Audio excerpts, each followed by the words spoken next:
Looks like you missed your Spanish lesson today. You know what happens now.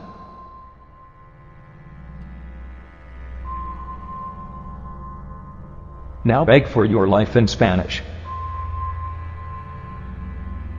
What's that? You are crying. Come on, don't cry. Just one more lesson until you can see your family again. Maybe this will motivate you.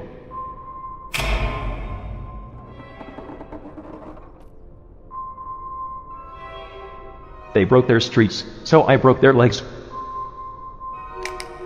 Now count to 10 in Spanish and your family is released.